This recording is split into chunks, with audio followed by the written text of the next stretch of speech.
All right. Here we go. Very first one. Today we're going to talk about what a DELV analysis is. The study that Danny and I have been doing of different stores and kind of how it got started. Kickstarted the whole deal. Hmm hmm Um, I don't know. How would you describe it? First off, I guess let's start by what does DELV mean? DLV, DELV. What does that mean? Well, whenever we first started this, as you remember, we started talking about looking at a dealership from the point of view of the customer, which we don't know if it's done often enough. So that's where we came up with the equation, the algorithm to get enthusiast lifetime life cycle value, Yeah. right? Our And version of customer lifetime value. yeah, and the reason why the reason why we wanted to do it this way, enthusiast lifecycle value, is that we wanted to base it on the purchase of a major unit and then tracking what happens throughout the entire dealership around that unit. Um, it's helpful to know the value that we bring or a customer brings for every unit that they buy, but also it's really helpful from just a data perspective. We don't have decades of data from the same customer nationwide, like some brands, like some companies that study customer lifetime value nationwide. What we have is this kind of segmented data that is really, if we're going to try to pin down a start point for all of it consistently, then we do it on when a customer bought a new unit. And so that Right. becomes this enthusiast life cycle value. Right. So we got that number, and obviously the next step is okay, how do we affect that number? Yeah. How do we make that better? Which is where we need to study the dealership came in Right, right. and Go into the hence store to see what makes up that number, yeah, and why then that hence number is the number that it is. and also the analysis is the dealership's enthusiast life cycle value, which is where delve really comes in. It's Right, also nice because it sounds like we're delving into the store, which is honestly very much what it is. right. Um, And it works out great because the same, I guess we'll get into how we do the study, but like what you were talking about, tracking that unit, from a data point of view. mhm. Going from every department. So we're not just looking at one department, we're looking at the store as a whole. That's the objective in the study, is Totally. to follow it not through the data, but through the processes in the store, through the store layout, the whole deal, to Yep. try to Actually, maximize the customer it, experience.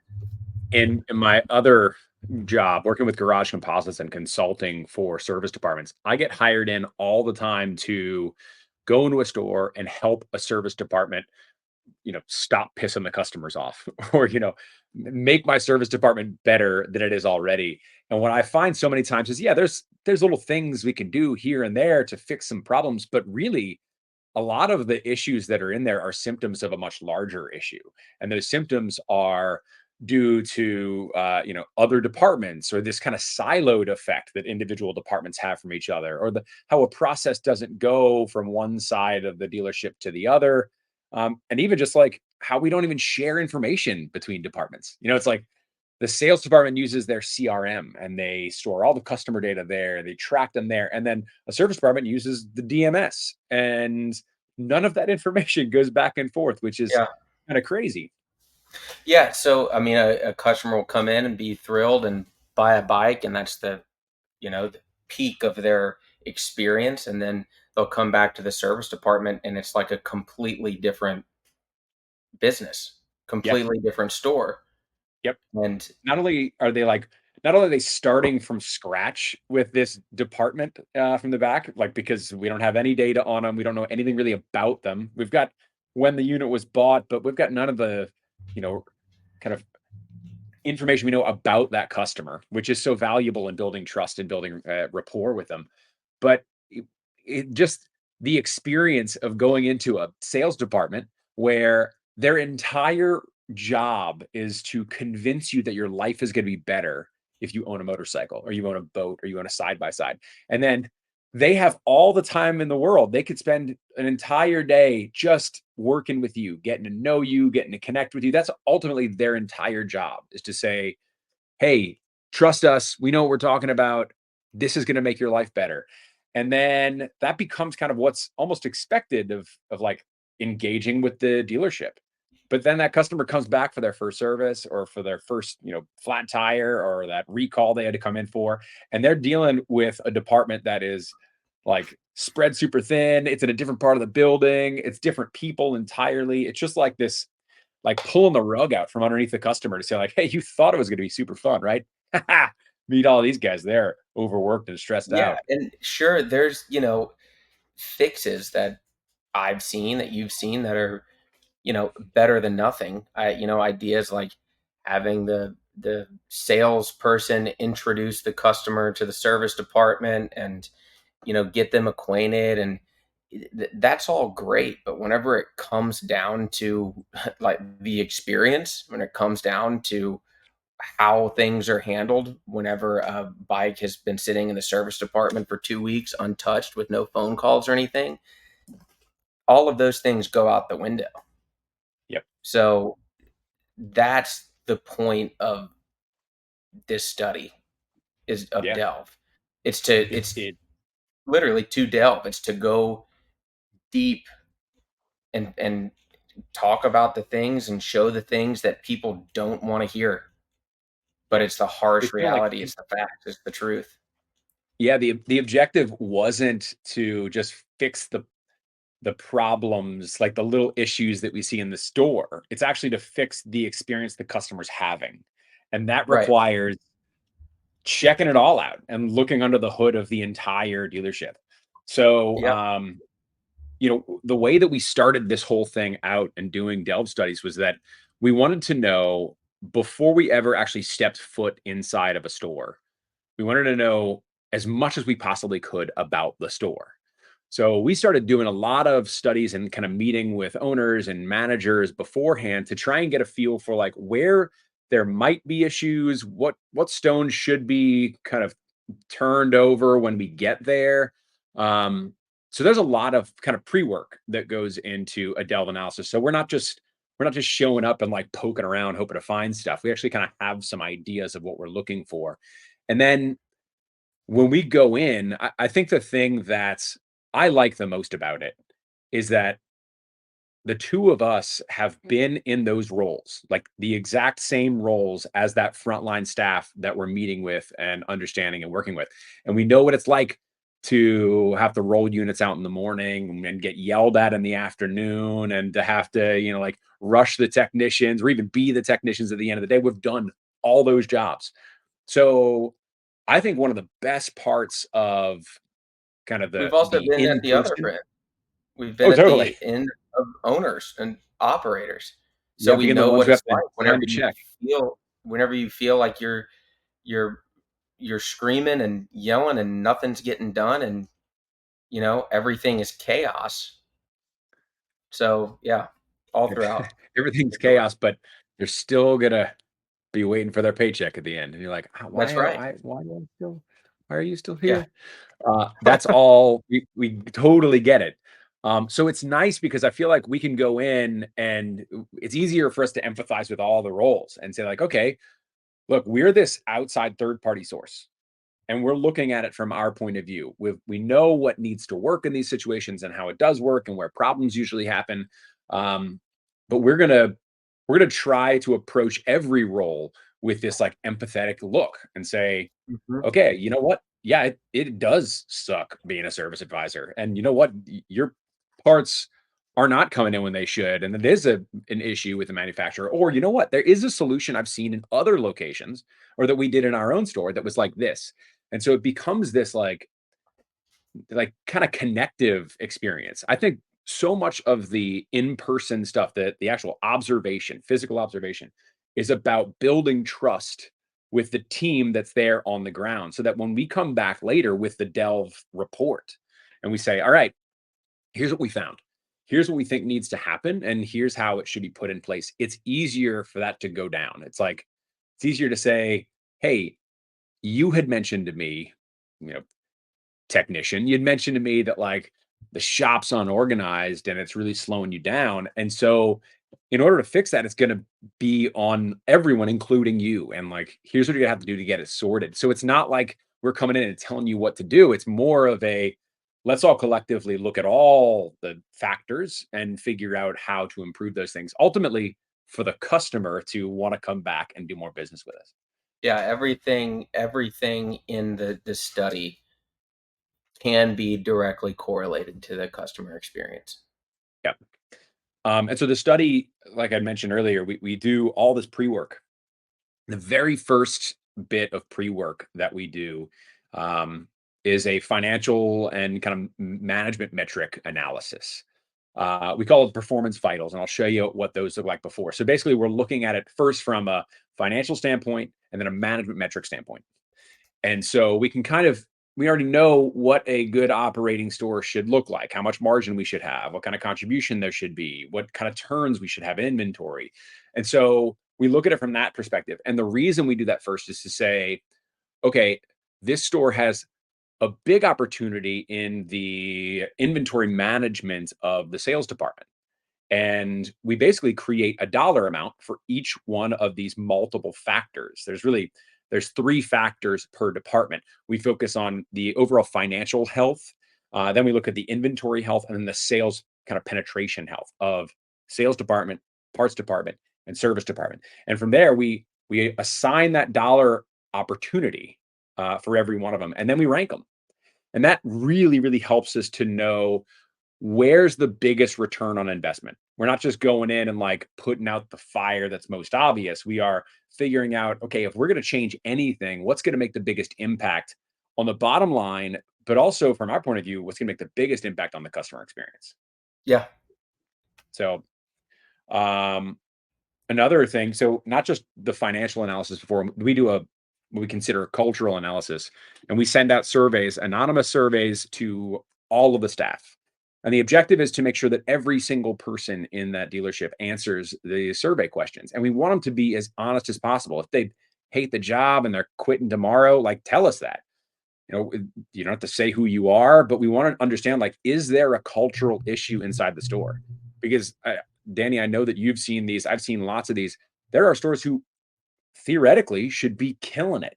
Like financially, they should be great. Inventory wise, they're great. But culturally, it is a wreck inside of that operation because the departments don't get along with each other. There's a lot of micromanagement happening inside of the store. So, like, it doesn't matter how good of a financial health you have, or a cultural, or I'm sorry, financial health, or an inventory health, or sales health. If your culture's terrible, like, doesn't matter if you're not going to be able to sustain that dealership for very long, but that is because it's gonna make for a horrible experience for your customer base, and they're not gonna keep coming back to you. Well, what we've found so often, and I mean, we learn more every time we do one of these, but we could see it whenever we had our stores, like whenever the culture starts going downhill, it's sort of a raging cycle. Mhm. The worst players end up staying, Yeah, because they tend to be the ones that you think you can't live without, and they're the drivers of the yeah. culture, They're because the the new, cultural fresh, painter. excited people that are great, they're not going to stick around. Yep. So, so yeah, I mean, the customer can feel it Yeah, when they walk through the door. You absolutely. think about some of the dealerships we've been in, even not working, personally, just going in shops, and you just walk Yeah, in, you open the door, and it's just like, oh, there's something about it in here, yeah. like a dentist's office or something. Yeah, there's no excitement, no Yeah, culture, nothing feels good, and it's instantly like, "I don't feel like I wanna be in this store yeah, very long. I would like to leave now." yeah, So, yeah, so much of our study has been understanding, knowing that that affects customers, and that affects sales, it affects brands. If the vibe in the store sucks, then you're not gonna sell units. You're not gonna convince people that they wanna become a part of this tribe, or they're gonna buy illogical purchase, giant motorcycle purchase, whatever it is, they're not willing to do that if the group that they're joining and the people that are supposed to kind of help them become that motorcyclist or boater or anything, if they're not supportive, or if I don't want to be a part of that at all. Or they might So buy it, but you won't see them again.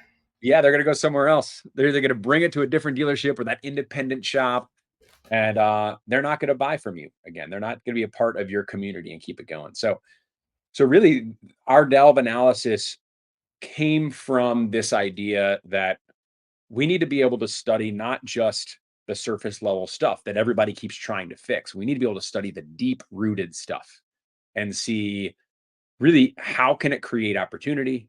How can it pay for itself for us to really like start to make these investments? Um, and yeah, see where it goes from there.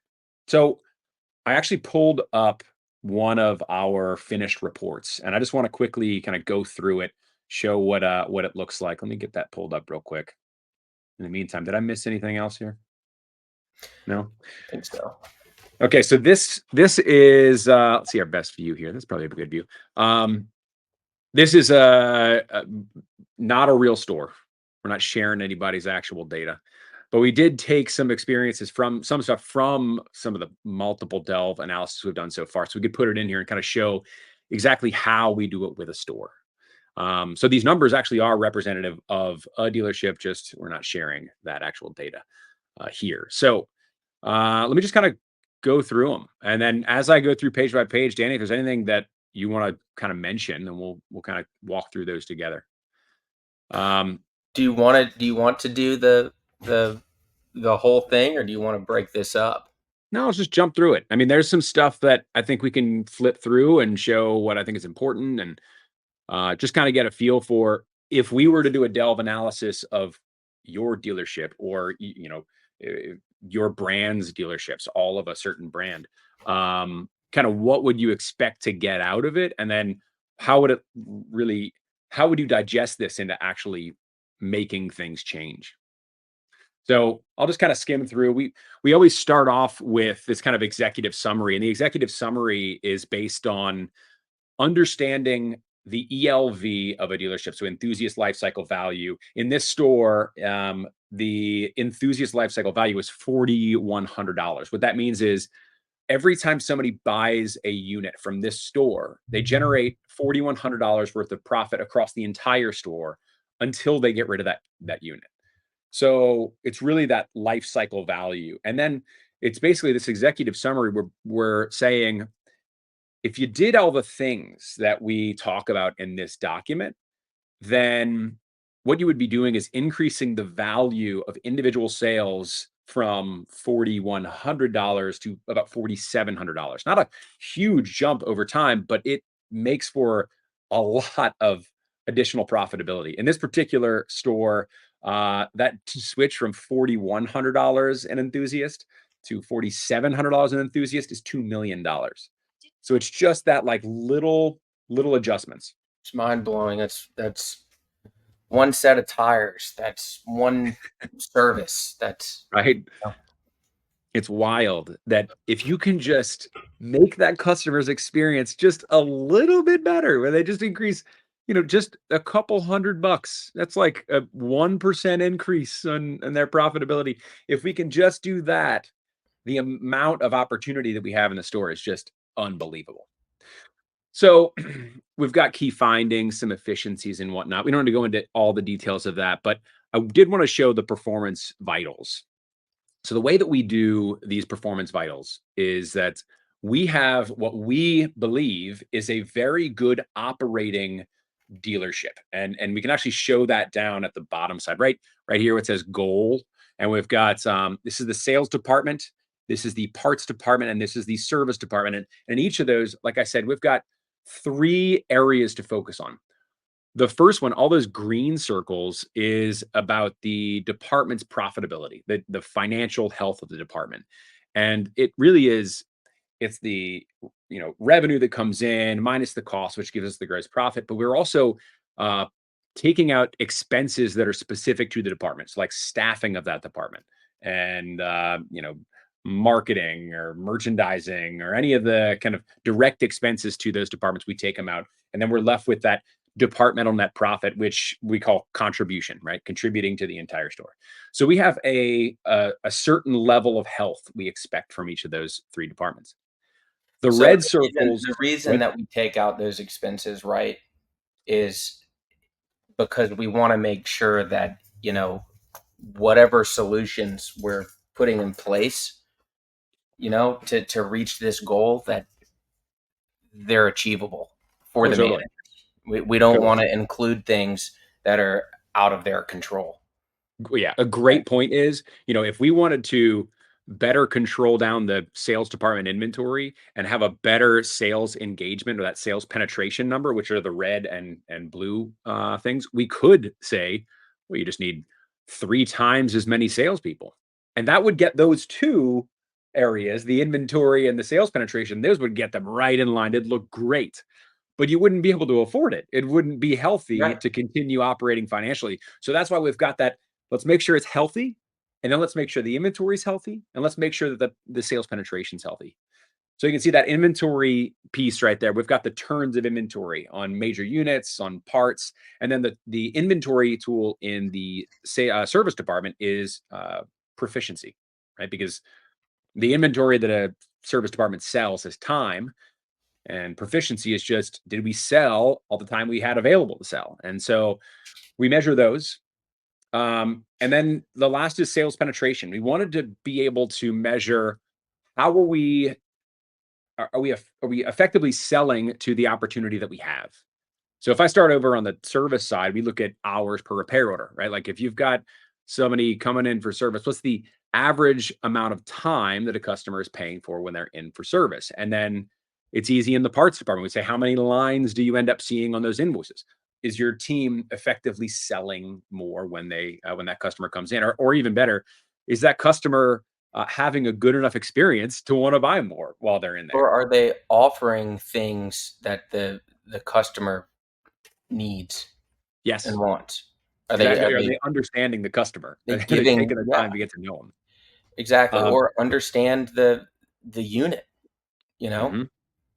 And the sales penetration for the sales department, what we have here listed as engagement, that is, I think that's one of the most exciting numbers that we have on here right now. And the reason is, it's we're measuring the transactions, the amount of business that comes through the fixed operations departments, parts and service.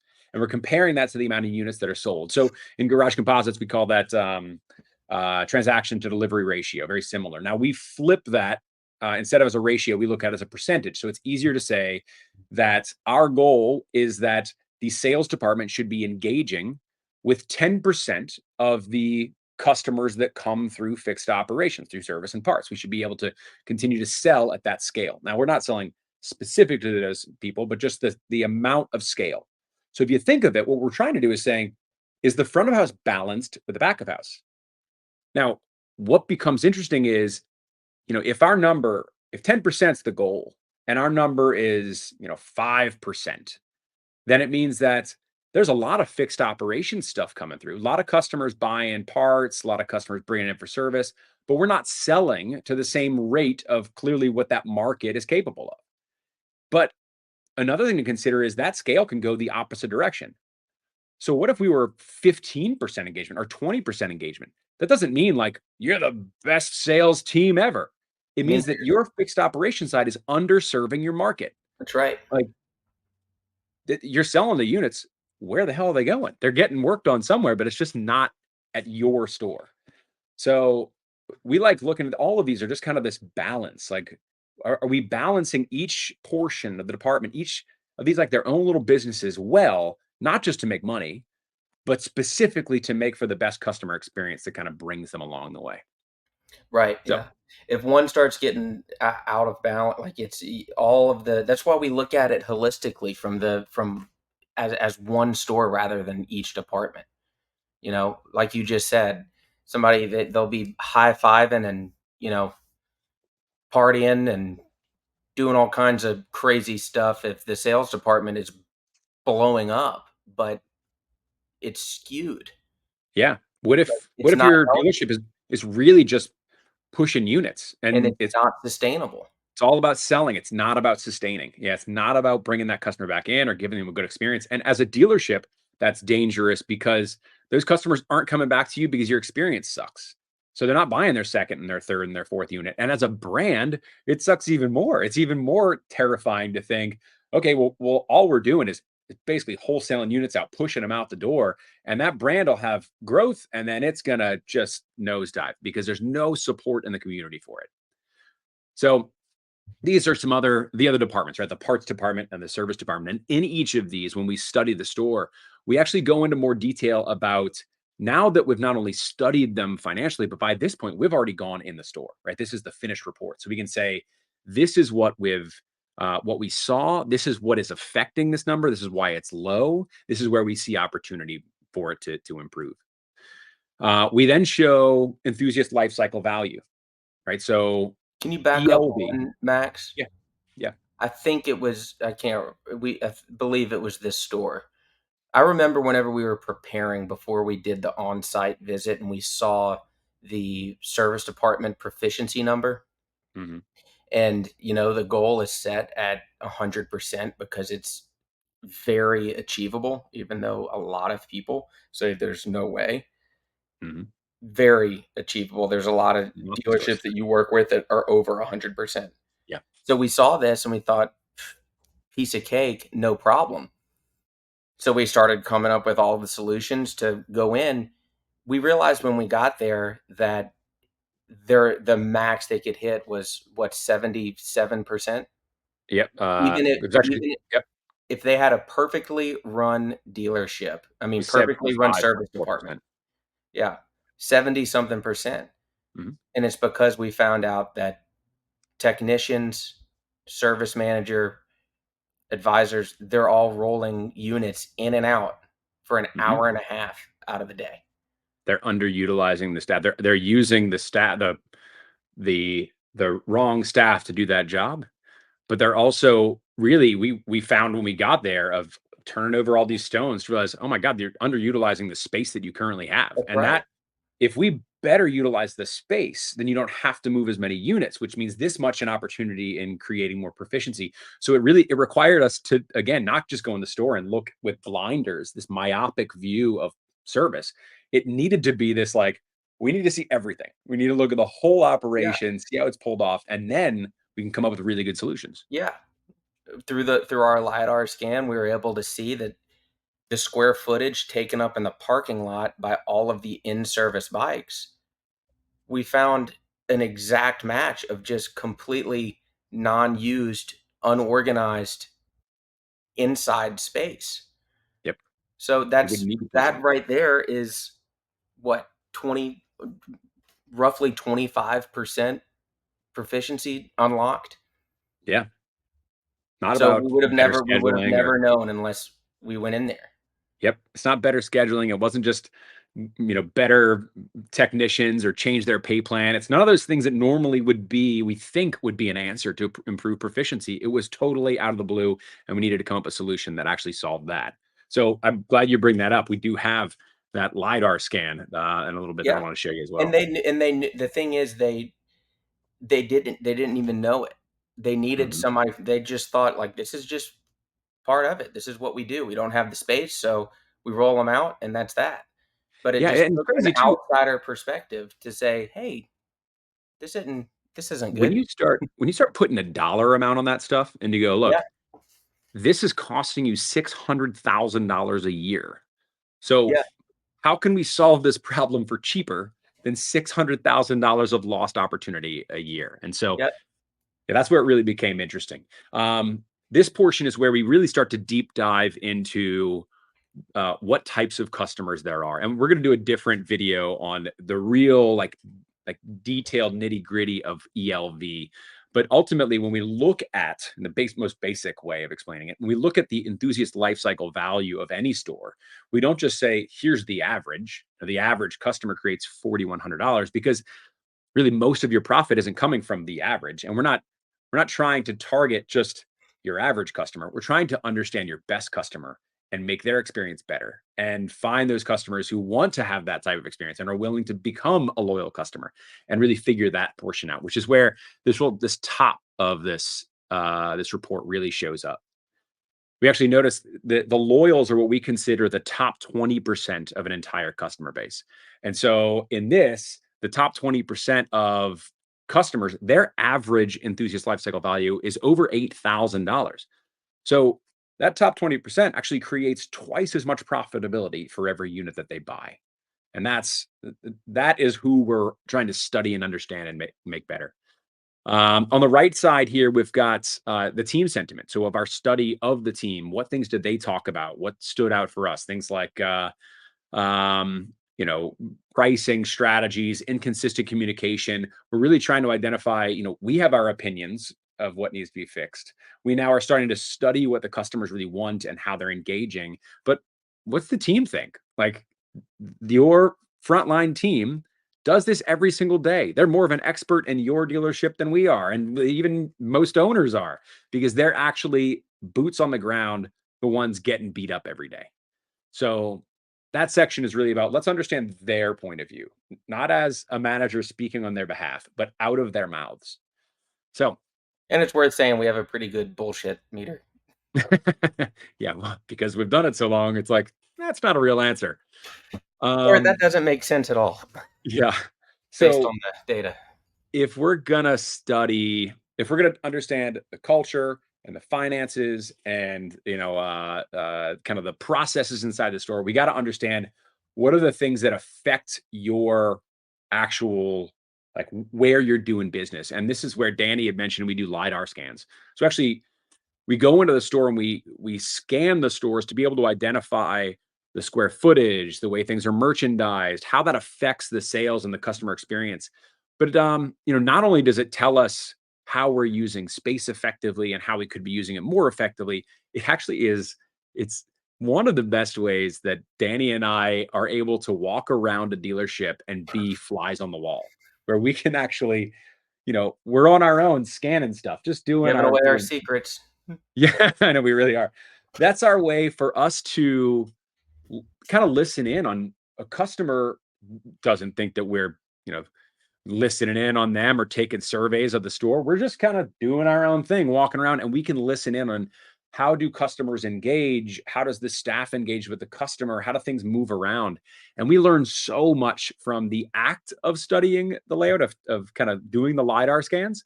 And then afterwards, when we come back and kind of start analyzing all the opportunities, then we start looking at layout and the workflow and all I those things. remember on one of our trips, one of the scans, again, it was a proficiency issue, I believe. And we were walking by and uh, what was it? We heard a service manager or advisor asking a technician, how much for this? And Yeah, the technician, nah, we'll say 3 hours. that's so And true. then that we started going down the rabbit hole, and we realized they were using no flat rate times Yep. on anything. Yeah. Diag could last all day, could last 2 days, just keep rolling, keep running it up, and Just work on customer it. And never then knew. exactly. And that advisor just basically said, well, I'll just charge him what I think is fair. Like, what? It Yeah, has nothing to do with how long that technician took on it. But we would never have known that if we right. weren't just overhearing that conversation, because we had already interviewed that service advisor and they said, yep, we use flat rate times. Yeah, everything's already standardized. The customer knows the prices before. And then you overhear how they're doing it, or you look at some of their, go through a couple of their repair orders and go, "Oh, this is way out of line. Yeah, That's why your proficiency is this bad. That's why your profitability is this bad." So ultimately, that's why your customer experience is bad because the yeah, customer never knows what they're going to pay until it's too late. And now we're negotiating over how much are you going to pay me without getting really mad at me. That's pretty much how we're coming up with pricing. yeah. And Now, what was you'd say, like, "Don't customers get mad?" And I think the answer was, "Yeah, I'll just knock off $100." And, yeah, like, it's like, why don't we just fix that beforehand? I don't. "Okay." So Guess that's one So, option. In this report, we have kind of laid out all the things that we studied. We say, here's what we've studied and understood of the customers. Here's what we understood of the layout. Here's what we understood of the financials. And then we start laying out solutions. And solutions look like this. We've got, we break them each out by that performance vital, the most valuable ones up at the very top. So in this particular store, service proficiency had an opportunity of $684,000 in profit per year. So that's where we said, number one, ding, ding, ding, we got to fix the proficiency. And then the next biggest thing that was way out of line was parts turns. And then we went into sales contribution, sales profitability. So these three different areas, we needed to figure out, okay, what are the solutions that we can accomplish these three things? And in the same exact timeline, we're improving the customer experience. Like, what are the things that we can put together? So we basically start with this puzzle. And we've got all these different pieces, and we have to say, okay, the experience has to be here, and this is where the money is. Put those two together. So this is kind of the summary page of all of that, and then it turns into, okay, here's how you actually are going to pull that thing off. And I got to point out one of the things that I found very interesting in this was step one for this particular store was actually fixing the air conditioning in a service department. That was step one, most important thing that needed to be done. And, you know, a lot of it, the reason why we went with this as number one was because it was surprisingly low hanging fruit to fix the culture overnight. It was meeting with the technicians when we were there and saying, hey, what sucks? Like, what sucks about your day? We know that something sucks. So, what is it? And they go, man, it is hot as hell in here. And the AC doesn't work. So, we're just like sweating like crazy. Well, you know, happy cows make good milk, happy technicians make good labor. Let's let's kind of extend the olive branch first before we start saying work harder, don't move as much stuff, do like work around it, figure out those solutions. The answer for this particular store was make it comfortable to be at work. And then you know what? If you do that, then it's reasonable for you to ask the next question and to push the next one and to change a flat rate pay plan because that can help. But you can't go back and go, everybody's pay plans are new because that's going to make the culture suffer even more and it's going to make the customer experience be even worse. So we lay out these different steps, this roadmap, and then we give detailed explanations on how each of those things can happen. So we'll go through these pretty quickly. I don't think we need to go through too much, but Danny, if there's anything on here that you think we should share and talk about, let me know. You know, with one of the things in this store was shop layout. You got to plan the shop layout. So we created this document for them to be able to print and let the technicians, let the shop, the people who are in it every single day, let them think through solutions to try and make it better. Um, anything else you should add on that one? You should talk about. Think, I'm thinking about all kinds of things. I know that this video is an overview. I definitely want to go back and make some more videos, like really diving into each one of these things. yeah. But yeah, there's a lot to it. So we did departmental optimization all through reporting and to-do lists, and we kind of went through how they can be built and how to engage with them. And this again isn't about saying, "Hey, we know best. We're going to tell you what to do." It's about here's a tool to help your team engage with you to make this thing better, so that everybody's working together in the same goal of improving customer experience overall. We give some, you know, easy templates to be able to build this stuff with because we know as an owner operator, we can't give you a like, here's all you have to do, good luck, without making it easy for you to accomplish. So making it easy is a part of having this type of report and saying, all right, Yeah. we're going to follow the steps, and this is the next step that needs to happen. We have job descriptions that we put in these particular this particular reports. Um, strategies on transitioning flat rate pay plans. We talk about other partnering opportunities. What are the things that they could do to improve that? We mentioned partners like Garage Composites, who's a partner of ours, and some of the training that they offer, and how that training dovetails exactly with the conversations that we're having. So, you know, we're not trying to say that, you know, we've got all the solutions for you. Our objective is really to be able to say, here's all the things that you can utilize to help accomplish this. You're not on your own. We can help you. Other people can help you. These are some tools. These are some ways we've seen it done. And then we've got references on everything, what the survey responses came back as, all that additional information. And then all that, those documents are actually shared in a digital format so that you can access it all the time and review it again later. So that's what's that's what a delve analysis really is. It was a lot to cover in this period of time, but The yeah, brief if overview, 40 minutes. our brief 40-minute overview, um, if you want to have a study like this done in your store, or you want your brand to be studied and to understand how it's seen in the marketplace and how the dealership plays a part in that, any of that stuff. If this seems interesting to you, reach out to us. We'd love to talk to you more about it. We'd love to share some more insights. But our goal is to make customer experience better, get our industry to the point where the customers are loving it and they stick around for long periods of time. So, Because anything it's we need to worth add? remembering that you're not competing overall against the dealership down the road from you, competing against different industries. The You're competing customer, I against, yeah, guarantee you, the customer experience at the dealership down the street from you might be worse, might be better, but it's not going to be wildly different. So yeah, we're competing against other industries. If somebody gets fed up with a bad experience, they're just going to say, you know what? I'm just going to go on vacation. yeah. I'm gonna get into classic cars, or I'm gonna get into this other thing, or I'm gonna just Yeah. gonna hang out with family Start more. playing some more golf, Yeah, you know? yeah.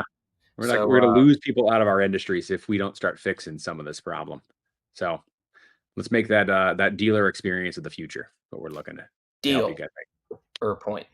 All right. Thank you guys so much for watching this. Please reach back out if you have any questions or you want to be a part of it. Our contact information is here at the end. So thanks. We'll see you in the next one.